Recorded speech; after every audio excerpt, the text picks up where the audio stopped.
নারকেল গাছ থেকে নেমে ছেলে বলল, এই উঁচু গাছের মতোই উঁচু আমার ভালোবাসা তোমার জন্য। দুপুরে বাড়ির উঠানে দাঁড়িয়ে দেখি ছেলে নারকেল গাছে উঠেছে। আমি চিৎকার করে বললাম, সাবধানে নামিস। সে উপর থেকে হেসে বলল, মা, চিন্তা করিস না, কয়েকটা নারকেল পেড়ে নিচে ফেলে দিল। তারপর গাছ থেকে নামতে শুরু করল। নেমে এসে হাঁপাতে হাঁপাতে আমার পাশে দাঁড়াল। আমি বললাম, এত উঁচুতে উঠলি কেন? সে একটা নারকেল তুলে আমার হাতে দিয়ে বলল, তোমার জন্য। তারপর আমার দিকে তাকিয়ে বলল, মা, এই গাছ যেমন মাটি থেকে আকাশ পর্যন্ত পৌঁছায়, আমার ভালোবাসাও তেমনি তোমার জন্য আকাশ ছোঁয়া। আমি তোমাকে ভালোবাসি একজন স্বামী যেমন তার স্ত্রীকে ভালোবাসে। বিয়ে করো আমাকে। নারকেলের ভারী ওজন আমার হাতে অনুভব করলাম। এই গল্পটি সম্পূর্ণ শুনলে আপনাদের পানি অটোমেটিক বের হয়ে যাবে, সো যত দ্রুত সম্ভব হাতের কাছে টিস্যু নিয়ে বসে পড়ো। বিছানার চাদর যেন নষ্ট না হয় সেটা সম্পূর্ণ খেয়াল রাখার অনুরোধ জানিয়ে গল্পটি এখন শুরু করব। তার আগে সর্বশেষ অনুরোধ, দয়া করে এমন পানি বের করার গল্প নিয়মিত শুনতে আমাদের চ্যানেলটি সকলেই সাবস্ক্রাইব করুন। ধন্যবাদ। হ্যালো বন্ধুরা, আমার নাম রূপালী সেন। আমার বয়স ৩৫ বছর। আমার স্বামীর নাম সুদীপ সেন, বয়স ৩৮ বছর। আমাদের 2 সন্তান, রিয়াজ আর মৌমিতা। রিয়াজ 21 বছর বয়সী, বিশ্ববিদ্যালয়ে পড়ে। মৌমিতা 14 বছর বয়সী, স্কুলে যায়। আমার রিয়াজ বরাবরই একটা অদ্ভুত ছেলে। ছোটবেলা থেকেই সে এমন সব কাজ করত যা দেখলে আমার বুক কাঁপত। আজকেও সেই একই অবস্থা। নারকেল গাছ থেকে নেমে এসে যখন আমাকে বিয়ে করতে বলল, আমার মাথা ঝিমঝিম করতে লাগল। আমি ভাবলাম হয়তো রোদের তাপে ছেলেটার মাথা খারাপ হয়ে গেছে। রিয়াজ, তুই কি বলছিস? আমি তো তোর মা। আমি অবাক হয়ে বললাম। ও হেসে বলল, মা, তুই আমার মা নিশ্চয়ই। কিন্তু তুই এমন সুন্দর যে আমার মনে হয় তুই আমার প্রেমিকা। আমি রিয়াজের কথা শুনে আরও বিভ্রান্ত হয়ে পড়লাম। ছেলেটা কি সত্যিই আমাকে ভুল বুঝছে? নাকি অন্য কোনো কারণ আছে? রিয়াজ, তুই ঠিক আছিস তো? মাথায় কোনো সমস্যা হয়েছে? আমি চিন্তিত স্বরে জিজ্ঞেস করলাম। ও আবার হাসল। মা, আমার মাথা একদম ঠিক আছে। আমি শুধু বলতে চাইছি যে তুই এত সুন্দর যে কেউ দেখলেই প্রেমে পড়ে যাবে। আমি একটু স্বস্তি পেলাম। মনে হলো ছেলেটা হয়তো শুধু আমার প্রশংসা করছে। কিন্তু তারপরেও আমার মন থেকে একটা অস্বস্তি যাচ্ছিল না। আচ্ছা রিয়াজ, তুই কলেজে কেমন যাচ্ছিস? পড়াশোনা ঠিকমতো হচ্ছে তো? আমি বিষয় পাল্টানোর চেষ্টা করলাম। হ্যাঁ মা, সব ঠিক আছে। তবে আমার একটা সমস্যা আছে। কি সমস্যা? আমি রাতে ঠিকমতো ঘুমাতে পারি না। স্বপ্নে অদ্ভুত সব জিনিস দেখি। আমার আবার চিন্তা হলো। কি ধরনের স্বপ্ন দেখিস? রিয়াজ একটু ইতস্তত করল। তারপর বলল, মা, আমি স্বপ্নে দেখি আমাদের বাড়িতে অদ্ভুত সব ঘটনা ঘটছে। মাঝে মাঝে মনে হয় যেন আমাদের বাড়িতে কোনো ভূত আছে। আমি চমকে উঠলাম। ভূত? তুই কি বলছিস? মা, আমি জানি তুই বিশ্বাস করবি না। কিন্তু আমি সত্যিই অদ্ভুত জিনিস দেখেছি। রাতে আমার ঘরে কেউ যেন হাঁটাহাঁটি করে। কখনো কখনো কেউ যেন আমার নাম ধরে ডাকে। আমার গায়ে কাঁটা দিয়ে উঠল। আমিও কয়েকদিন ধরে রাতে অদ্ভুত আওয়াজ শুনছি। কিন্তু ভেবেছিলাম হয়তো বাইরে থেকে আসছে। রিয়াজ, তুই কি নিশ্চিত যে তুই এসব দেখছিস? হ্যাঁ মা, একদম নিশ্চিত। এবং শুধু আমি একা নই। মৌমিতাও কিছু একটা লক্ষ্য করেছে। আমি আরও চিন্তিত হয়ে পড়লাম। মৌমিতা আমার ছোট মেয়ে। সে যদি কিছু দেখে থাকে তাহলে সত্যিই কোনো সমস্যা আছে। মৌমিতা কি বলেছে? মা, সে বলেছে যে রাতে তার ঘরের জানালায় কেউ যেন টোকা দেয়। আর কখনো কখনো তার মনে হয় যেন কেউ তার বিছানার নিচে লুকিয়ে আছে। আমি আর সহ্য করতে পারলাম না। রিয়াজ, তুই এখনই মৌমিতাকে ডেকে আন। আমি তার সাথে কথা বলতে চাই। রিয়াজ দৌড়ে গিয়ে মৌমিতাকে ডেকে আনল। মৌমিতা এসে আমার কাছে বসল। তার চোখে ভয়ের ছাপ দেখতে পেলাম। মৌমিতা, তুই কি রাতে কোনো অদ্ভুত জিনিস দেখিস বা শুনিস? মৌমিতা মাথা নিচু করে বলল, মা, আমি ভয় পাই। রাতে আমার মনে হয় যেন কেউ আমার ঘরে আছে। কি ধরনের লোক? আমি ঠিক দেখতে পাই না মা। কিন্তু মনে হয় যেন একটা কালো ছায়া আমার ঘরে ঘুরে বেড়ায়। আর কখনো কখনো আমার মনে হয় যেন কেউ আমার নাম ধরে ডাকছে। আমার শরীর কাঁপতে শুরু করল। আমার 2 সন্তানই একই ধরনের অভিজ্ঞতার কথা বলছে। এর মানে হলো সত্যিই কিছু একটা ঘটছে। তোরা কি বাবাকে এই ব্যাপারে বলেছিস? রিয়াজ বলল, মা, আমরা বাবাকে বলতে চেয়েছিলাম। কিন্তু বাবা আমাদের কথা বিশ্বাস করেন না। উনি বলেন আমরা অতিরিক্ত সিনেমা দেখি বলে এসব কল্পনা করি। আমি ভাবলাম সুদীপের সাথে এই ব্যাপারে কথা বলতে হবে। কিন্তু তার আগে আমি নিজেই কিছু অনুসন্ধান করতে চাই। সন্ধ্যার পর সুদীপ অফিস থেকে ফিরল। খাওয়া দাওয়া শেষ করে আমি তার সাথে কথা বলতে গেলাম। সুদীপ, বাচ্চারা বলছে যে রাতে অদ্ভুত জিনিস দেখে। তুমি কি কিছু লক্ষ্য করেছ? সুদীপ হেসে বলল, রূপালি, তুমিও ওদের কথায় কান দিও না। ওরা বয়সের কারণে এসব কল্পনা করে। কিন্তু সুদীপ, আমিও কয়েকদিন ধরে রাতে অদ্ভুত আওয়াজ শুনছি। সুদীপের মুখের হাসি মিলিয়ে গেল। তুমি কি ধরনের আওয়াজ শুনছ? মনে হয় যেন কেউ হেঁটে বেড়াচ্ছে। আর কখনো কখনো মনে হয় যেন কেউ আমাদের নাম ধরে ডাকছে। সুদীপ গুরুত্ব সহকারে বলল, তাহলে আমাদের এই ব্যাপারে অনুসন্ধান করা উচিত। হয়তো সত্যিই কোনো সমস্যা আছে। আমি স্বস্তি পেলাম যে সুদীপ আমার কথা বিশ্বাস করেছে। তাহলে আমরা কি করব? আজ রাতে আমরা জেগে থাকব। দেখি কি ঘটে। রাত 12টার সময় আমরা সবাই জেগে রইলাম। বাড়ির সব লাইট নিভিয়ে দিলাম। শুধু আমাদের ঘরের একটা ছোট লাইট জ্বালিয়ে রাখলাম। প্রায় 1টার সময় আমরা অদ্ভুত আওয়াজ শুনতে পেলাম। মনে হলো যেন কেউ নিচতলায় হেঁটে বেড়াচ্ছে। সুদীপ আস্তে করে বলল, তোমরা এখানে থাক। আমি নিচে গিয়ে দেখি। না সুদীপ, একা যেও না। আমরা সবাই একসাথে যাব। আমরা চুপি চুপি নিচে নামলাম। নিচেতলায় পৌঁছে দেখি সব কিছু স্বাভাবিক। কিন্তু আওয়াজ থেমে নেই। হঠাৎ আমরা দেখলাম রান্নাঘরে একটা ছায়া নড়ছে। আমরা সবাই ভয়ে জড়সড় হয়ে গেলাম। সুদীপ সাহস করে রান্নাঘরের দিকে এগিয়ে গেল। আমরা তার পিছনে পিছনে গেলাম। রান্নাঘরে ঢুকে দেখি একটা কালো বিড়াল বসে আছে। বিড়ালটা আমাদের দেখে মিউ মিউ করতে লাগল। আমরা সবাই হেসে ফেললাম। আমাদের সব ভয় কেটে গেল। এই বিড়ালটা কোথা থেকে এল? সুদীপ প্রশ্ন করল। রিয়াজ বলল, বাবা, হয়তো জানালা দিয়ে ঢুকেছে। আমরা বিড়ালটাকে বাইরে বের করে দিলাম। তারপর সবাই আরাম করে ঘুমাতে গেলাম। পরের দিন সকালে ঘুম থেকে উঠে দেখি আবার সেই বিড়াল আমাদের উঠানে বসে আছে। এবার সে একা নেই। তার সাথে আরও 2টো ছোট বিড়ালের বাচ্চা আছে। মা, দেখ, বিড়ালটার বাচ্চা হয়েছে। মৌমিতা খুশি হয়ে চিৎকার করল। আমি বুঝলাম যে বিড়ালটা আমাদের বাড়িতে একটা নিরাপদ জায়গা খুঁজছিল তার বাচ্চাদের জন্মদানের জন্য। রিয়াজ, তুই এবার বুঝতে পারছিস আমাদের বাড়িতে কোনো ভূত নেই। শুধু একটা মা বিড়াল তার বাচ্চাদের জন্য একটা নিরাপদ জায়গা খুঁজছিল। রিয়াজ লজ্জিত হয়ে বলল, মা, আমি তো জানতাম না। সত্যিই ভেবেছিলাম ভূত আছে। আমরা বিড়াল পরিবারটার জন্য একটা ছোট ঘর বানিয়ে দিলাম উঠানে। তারা আমাদের সাথে থাকতে শুরু করল। কয়েক সপ্তাহ পর রিয়াজ আমার কাছে এসে বলল, মা, আমি এখন রাতে ভালো ঘুমাতে পারি। আর অদ্ভুত স্বপ্নও দেখি না। মৌমিতাও বলল, হ্যাঁ মা, আমারও আর ভয় লাগে না। আমি বুঝলাম যে কখনো কখনো আমাদের ভয়ের কারণ আমাদের কল্পনার চেয়ে অনেক সাধারণ হয়। আমরা যা ভেবেছিলাম ভূতের কাজ, সেটা আসলে ছিল একটা মা বিড়ালের মাতৃত্বের প্রকাশ।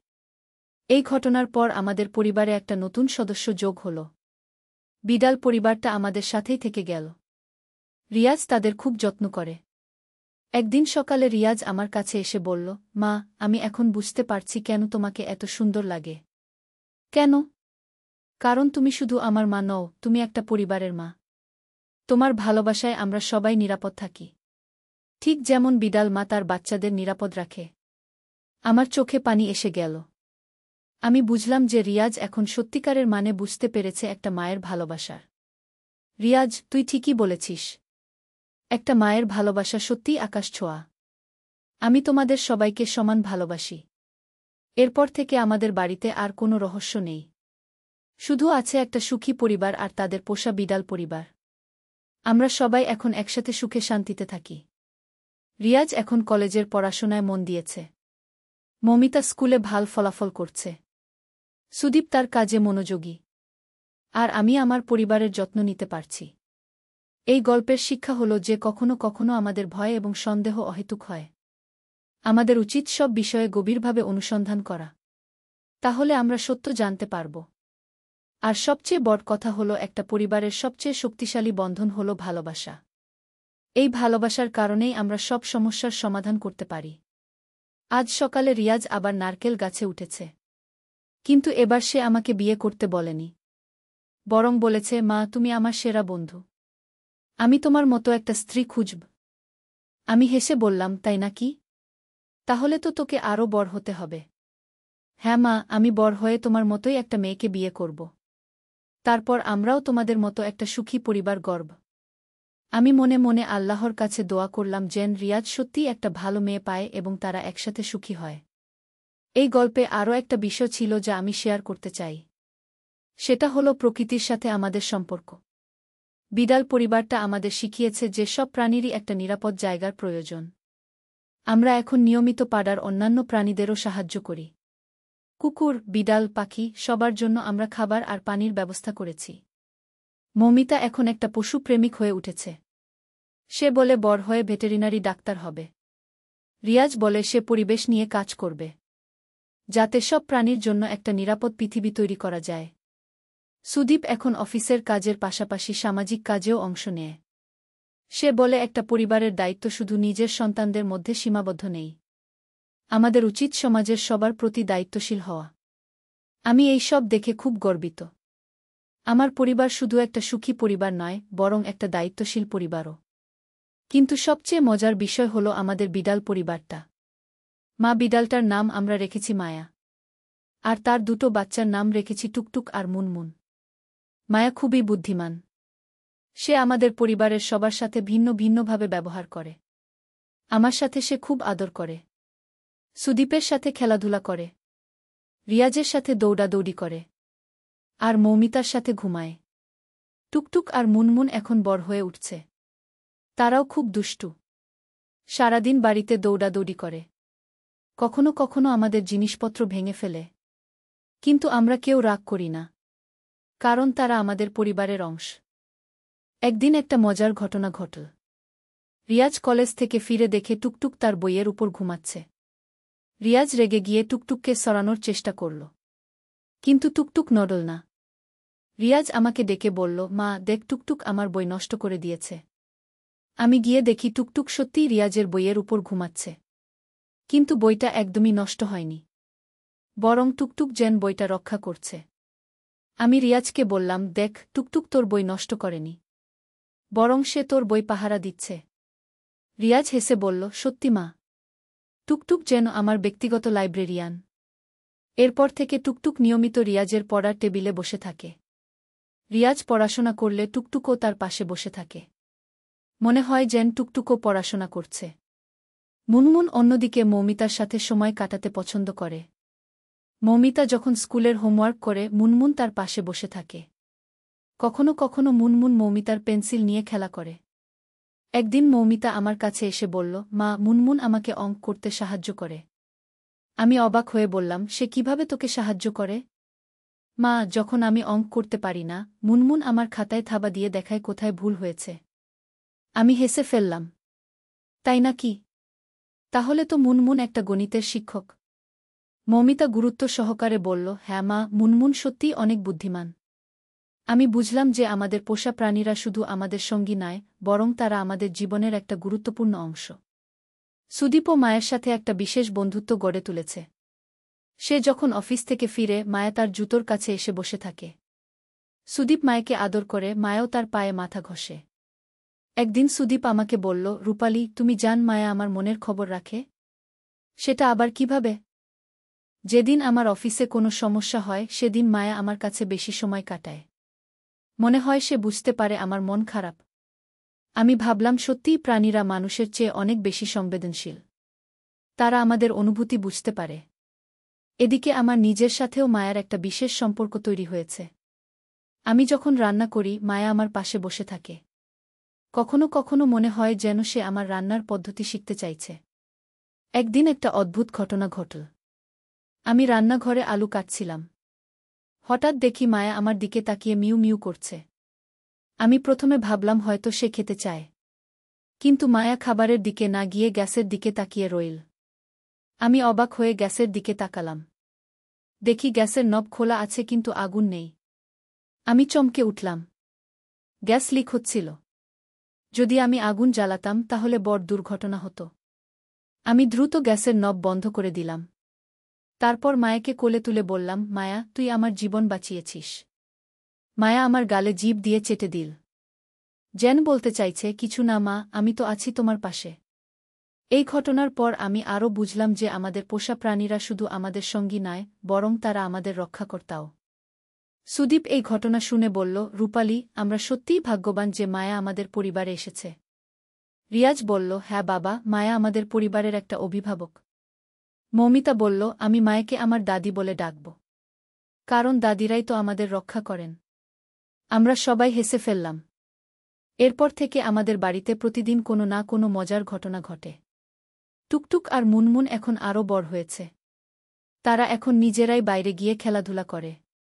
কিন্তু মজার ব্যাপার হলো তারা কখনো বাড়ি ছেড়ে যায় না। সন্ধ্যা হলেই তারা বাড়িতে ফিরে আসে। একদিন আমি মৌমিতাকে জিজ্ঞেস করলাম, তুই কি ভাবিস টুকটুক আর মুনমুন কেন বাড়ি ছেড়ে যায় না? মৌমিতা চিন্তা করে বলল, মা, কারণ তারা জানে এই বাড়িতে তাদের ভালোবাসা আছে। আমি অবাক হয়ে বললাম, তুই এত বড় কথা কোথায় শিখলি? মা, টুকটুক আর মুনমুনের কাছ থেকে। তারা আমাকে শিখিয়েছে যে পরিবার মানে ভালোবাসা। যেখানে ভালোবাসা আছে সেখানেই আমাদের ঘর। আমার চোখে পানি এসে গেল। আমার ছোট মেয়ে এত গভীর কথা বলছে। সুদীপ মৌমিতার কথা শুনে বলল, মৌমিতা ঠিকই বলেছে। আমরা সবাই এই বাড়িতে আছি কারণ এখানে ভালোবাসা আছে। রিয়াজ বলল, হ্যাঁ, আর এই ভালোবাসার কেন্দ্রে আছেন আমাদের মা। আমি লজ্জিত হয়ে বললাম, না রে, আমরা সবাই মিলে এই ভালোবাসা তৈরি করেছি। কিন্তু মা, তুমিই তো এই পরিবারের মূল শক্তি, সুদীপ বলল।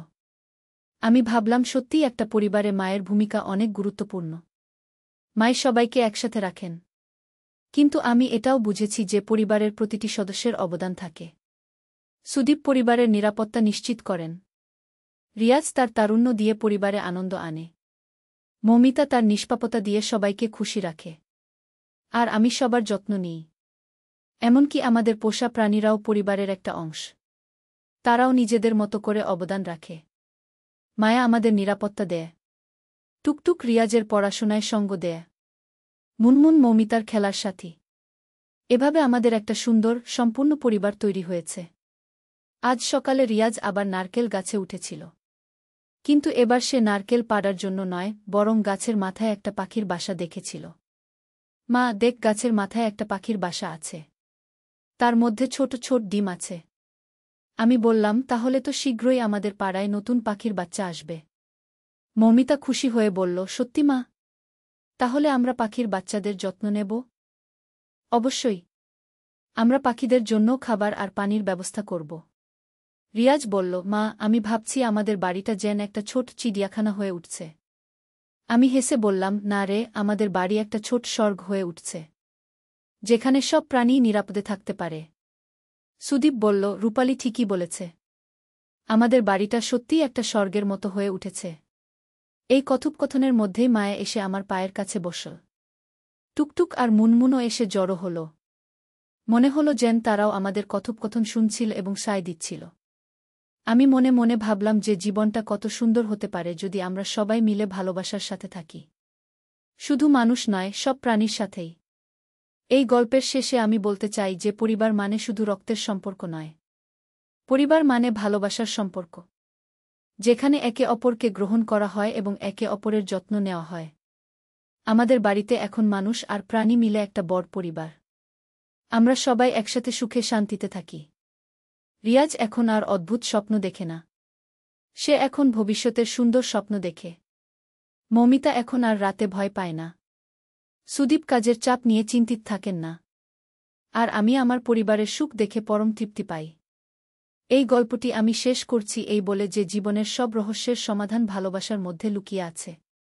যদি আমরা সবার প্রতি ভালোবাসা দেখাই, তাহলে জীবনটা একটা সুন্দর গল্পের মতো হয়ে উঠবে।